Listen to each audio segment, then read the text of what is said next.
Bismillah. Assalamualaikum warahmatullahi wabarakatuh. Alhamdulillah, wassalatu wassalamu ala rasulillah wa ala alihi washabihi wa man wala. Pada kesempatan ini kita akan membahas satu tema, yaitu al-muraqabah. Ya. Muraqabah artinya sikap yang merasa selalu diawasi oleh Allah Subhanahu wa taala. Sebagai seorang muslim, tentu kita senantiasa meyakini keberadaan Allah Subhanahu wa taala. Bahkan Allah taala menyatakan wa huwa ma'akum aina ma kuntum. Dan dia Allah taala senantiasa menyertai kalian dimanapun kalian berada. Tentu ma'iyatullah, kebersamaan Allah Subhanahu wa taala, bukan berarti Allah hadir bersama kita, karena tentu konsekuensinya tidak betul, ya, kalau setiap hamba Allah taala kemudian hadir bersama Allah Subhanahu wa taala di tempat itu, maka tentu konsekuensinya berarti Allah banyak, karena manusia ini makhluk Allah di mana-mana, sangat banyak sekali. Ya. Tapi ma'iyah di sini seperti yang disebutkan dalam Al-Qur'an tentang kisah Nabi Musa alaihissalam, inni ma'akuma asma'u wa ara.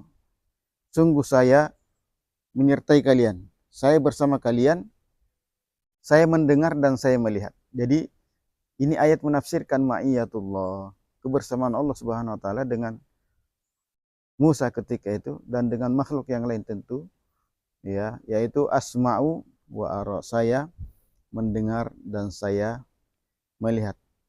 Artinya meskipun secara fisik Allah Subhanahu wa taala tidak hadir bersama Musa, tapi Allah taala senantiasa mengawasi, mendengar dan melihat apa yang dialami oleh Musa alaihissalam sebagai bentuk munasarah, ya, pertolongan Allah Subhanahu wa taala.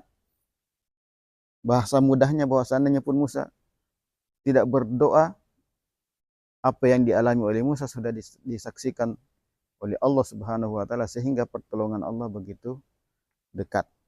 Tentu itu adalah kelas tingkat orang-orang pilihan Allah Subhanahu wa taala.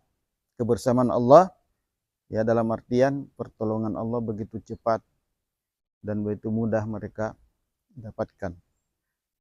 Adapun tentu ma'iyatullah, kebersamaan Allah secara umum kepada semua makhluknya, khususnya manusia yang dibebani taklif syariah, maka muraqabah di sini adalah bahwa Allah senantiasa mengawasi kita, menyertai kita dengan pendengaran dan penglihatan dan pengawasannya.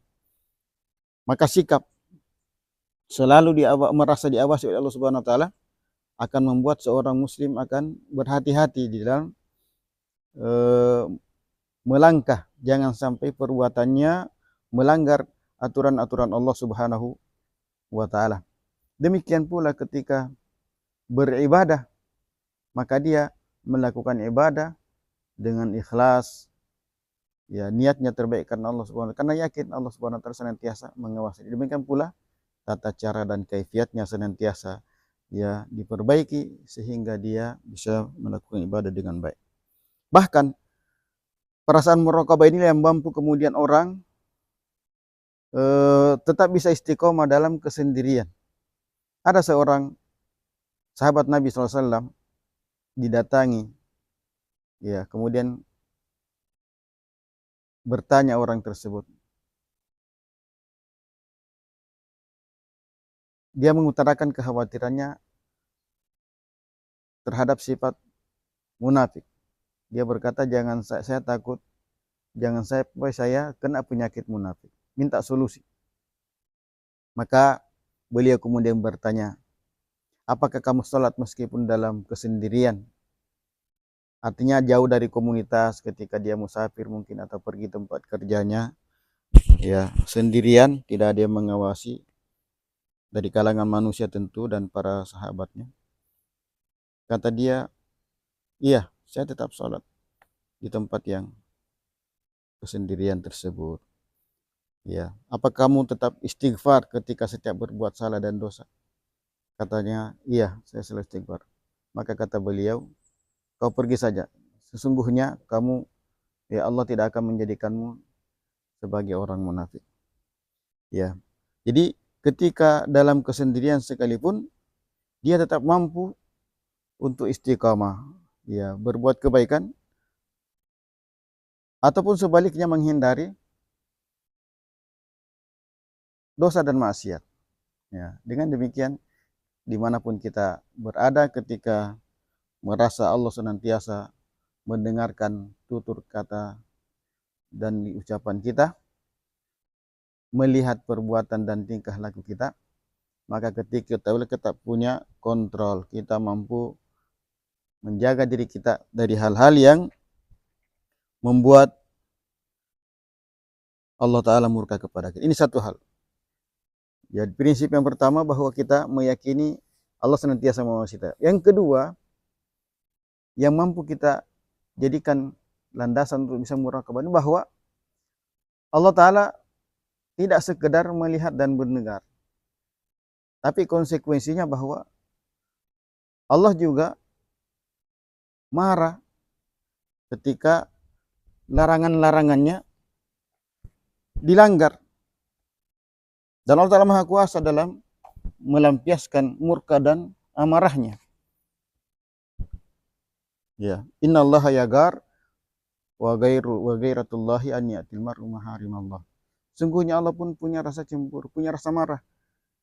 Dan marahnya Allah, cemburunya Allah ketika seorang melanggar larangannya.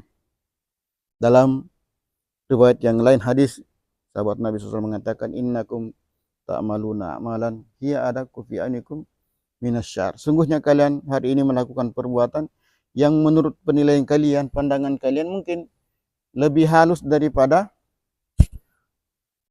sehelai rambut. Tapi di zaman Nabi SAW, kami menganggap itu sebagai perbuatan al-mubiqat, sesuatu yang mendatangkan kehancuran dan kebinasan.